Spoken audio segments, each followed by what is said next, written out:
নমস্কার বন্ধুরা, আপনাদেরকে স্বাগত আমার চ্যানেল লেটস লার্ন উইথ সঞ্জীবে। আমি হলাম সঞ্জীব আর এই মুহূর্তে আপনারা দেখছেন let's learn with Sanjeev YouTube channel. আজ হচ্ছে 23শে জানুয়ারি।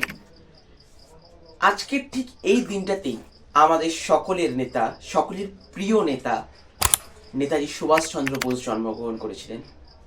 আজ তারই জীবনের একটা কাহিনী নিয়ে আমরা এই ভিডিওটা বানাচ্ছি এবং আমরা চেষ্টা করব এই ভিডিওর মাধ্যমে এবং তার যে অভিজ্ঞতা ছিল সেই অভিজ্ঞতা থেকে নিজেরা কিছু শেখার এবং সেটা নিজেদের জীবনে ইমপ্লিমেন্ট করার বা অনুসরণ করার। আজ নেতাজির গৃহত্যাগের কাহিনী নিয়ে আমরা তার এই পার্টটা ডিজাইন করছি। তো চলুন আজ আমাদের ভিডিও শুরু করা যাক। জুলাই 1940 কলকাতায় একটি র্যালি করছিলেন সুভাষচন্দ্র, আর ঠিক সেই সময় ব্রিটিশ সরকার তাকে গ্রেপ্তার করে এবং গ্রেপ্তার করে জেলে পড়ে। কিন্তু মায়ের দামাল ছিলেন সুভাষচন্দ্র, তাই কি কবজা করা এত সহজ? তিনিও জেল থেকে বলে দিলেন, release me or I shall refuse to live.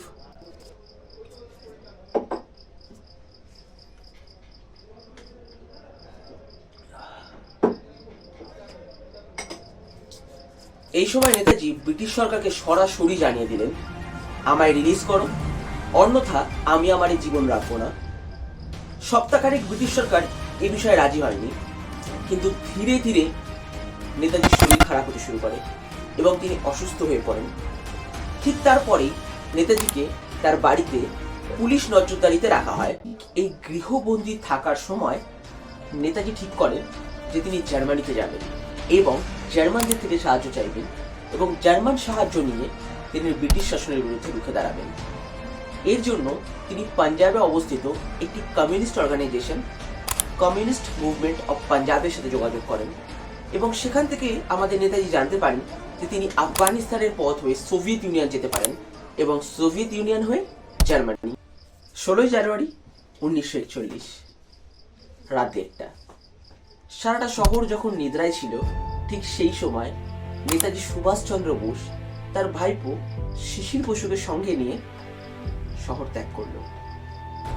বলা বাহুল্য, সেই সময় নেতাজি একজন ইন্স্যুরেন্স এজেন্টের ছদ্মবেশ ধারণ করেন এবং নিজের নাম রাখেন মোহাম্মদ জিয়াউদ্দিন। সেই রাতে সারা রাত শিশির কুমার বোস ড্রাইভ করে কলকাতা থেকে ধানবাদ পৌঁছয়। তার পরবর্তী সময় শিশির কুমার বোসেরই কোনো একজন বন্ধু অশোকবাবুর বাড়িতে শোনা যায় তারা একটি রাত কাটিয়েছিলেন এবং পরের দিন গোমো স্টেশন থেকে কালিকা মেল ধরে নেতাজি সুভাষচন্দ্র বোস দিল্লির উদ্দেশ্যে রওনা দেন। ঠিক এই সময় তার ভাইপো শিশির কুমার বোস তাকে শেষবারের জন্য দেখেছিলেন। তার পরবর্তীতে নেতাজি যখন দিল্লি পৌঁছান, দিল্লি পৌঁছে দিল্লি থেকে পেশোয়ার যাওয়ার জন্য তিনি একটি ট্রেন ধরেন যার নাম ছিল ফন্টায়ার মেল। শোনা যায় পেশোয়ার পৌঁছানোর পর নেতাজিকে রিসিভ করতে আসেন ফরওয়ার্ড ব্লকের এক কার্যকর্তা মেইন আকবর শাহ নামের একজন।